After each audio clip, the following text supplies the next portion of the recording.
কুমিল্লার লাকসামে বাংলাদেশ জাতীয়তাবাদী স্বেচ্ছাসেবক দলের ৪৬তম প্রতিষ্ঠাবার্ষিকী উপলক্ষে র্যালি ও বৃক্ষরোপণ কর্মসূচি অনুষ্ঠিত হয়েছে।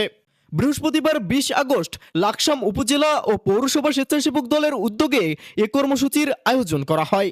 এতে উপজেলা ও পৌরসভা স্বেচ্ছাসেবক দলের বিভিন্ন পর্যায়ের নেতাকর্মীরা অংশ নেন। প্রতিষ্ঠাবার্ষিকী উপলক্ষে আয়োজিত র্যালিটি লাকসামের বিভিন্ন সড়ক প্রদক্ষিণ করে। পরে বৃক্ষরোপণ কর্মসূচি পালন করা হয়। এ সময় নেতাকর্মীরা পরিবেশের ভারসাম্য রক্ষায় বৃক্ষরোপণের গুরুত্ব তুলে ধরেন এবং সাংগঠনিক কার্যক্রম আরও শক্তিশালী করতে ঐক্যবদ্ধভাবে কাজ করার প্রত্যয় ব্যক্ত করেন।